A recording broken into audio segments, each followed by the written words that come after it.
It has been 5 months that has flown by since Labour swept power with a landslide victory, but is it going as well as they hoped? Well, Deputy Prime Minister Angela Rayner joins me now. Like I said, flown by, hasn't it? It's gone by so fast. Here we are, 5 months later. What would you put in your report card, do you think?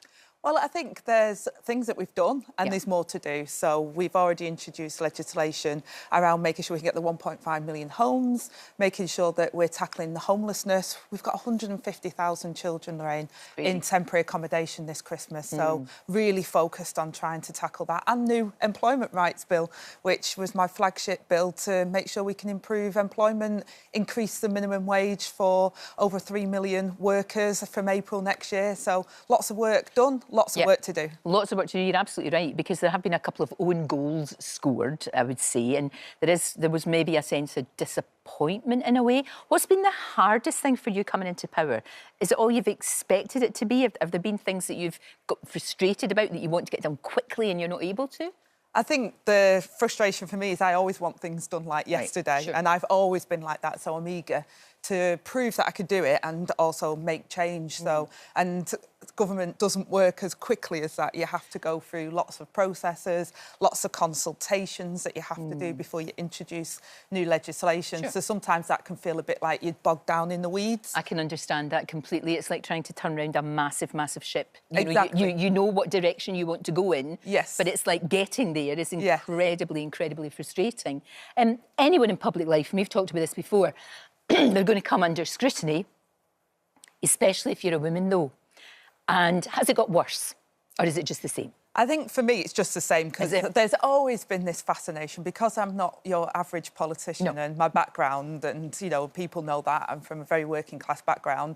I am quite an interesting character to people in Parliament, so often I've always had that level of scrutiny. And as a woman as well, you feel like you have to prove yourself. You know, you go in a room and they don't suddenly think, oh, well, you're a natural leader. Right. So therefore, coming from a working class background and being a woman, you kind of feel like, OK, I've got to earn the respect in the room, which is fine, but then you work double hard to make sure that people can see, well, actually, there's substance about me. I'm here because I want to make a difference. And I think many women in the workplace overcompensate for that. We always think, right, well, I must learn everything because I need to prove that. You need to be twice as good to be thought of as just being the same. Yes. And that's really hard, and it's trying to get that balance, because obviously, you know, a lot of girls in particular are going to look at you and say, it can be done. Yeah. But how do we make it possible? How do we get more people into politics who are actually, you know, maybe turned off by it? I mean, I think the thing for me is many people said, and you learn to speak differently because of my accent, or maybe you want to tone down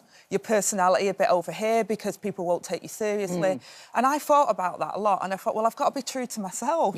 You know, so what you see is who I am, you know, good and bad, this is me, and I'm just trying to do a job. So I think trying to show people that being the best version of you is the right way to go about it, not trying to, if someone says, oh, well, you need to smarten up over here or you need to do this over here, just be yourself, because politics is about people more than anything else. Yes, we legislate, but it's about improving people's lives and celebrating various different people and the qualities that difference brings. Sure. It's also about image a lot of times, sadly. It is. It's about optics and image and all the rest of it. You've got, I don't know if he's here just now, but you do have a photographer that comes around with you all the time.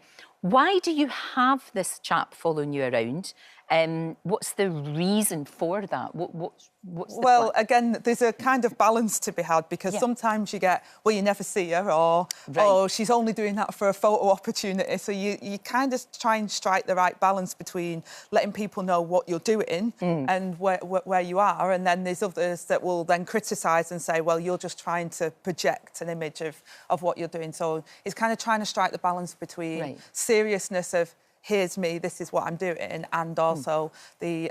So it's a documentation of what you're doing during that day.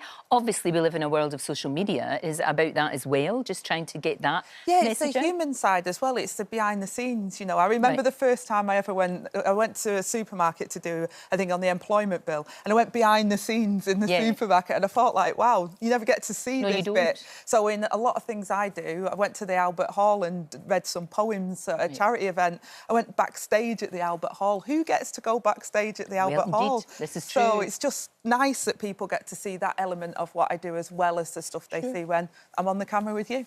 Well, he wasn't there in Ibiza with you because he didn't come to Ibiza. There was a lot of attention on that, Angela. You were called Angela Raver. Do you think that was harmful to you, or do you actually think that was it could have been helpful? What do you reckon about all of that? Well, to be honest, I wasn't thinking of it that way. I was out for a couple of days with my friends, letting my hair down, and Fish is a great guy. I get on really well with him, and, that wasn't an image that I was projecting. That's just me. I like to be out. I like to go out and have a good time with my friends. Don't get to do it as often as I used to, but it's part of my personality and what I grew up doing, so... Right. As you said, there's a lot to be done. What keeps you awake at night thinking, I've got to get this over the line? Otherwise you'll be sitting here next year thinking, we didn't quite get there. What's the thing that really drives you?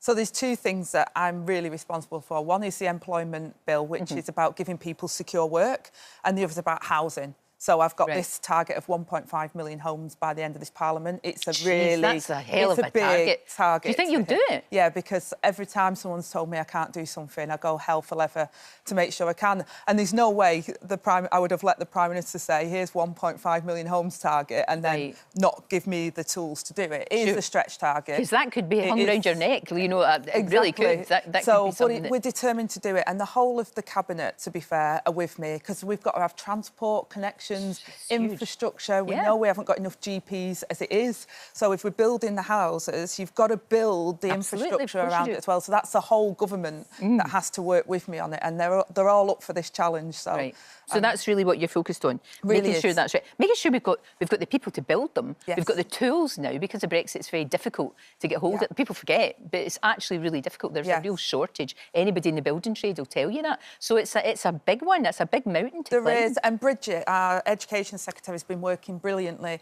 140 million put into so we can get these skilled apprenticeships for construction and the New Skills England, so that kids, young people can get the jobs that they want, the career in life. So you're right, every element of government has to align to make sure that that plan is delivered. Exactly. You have many names. We mentioned Angela Raver.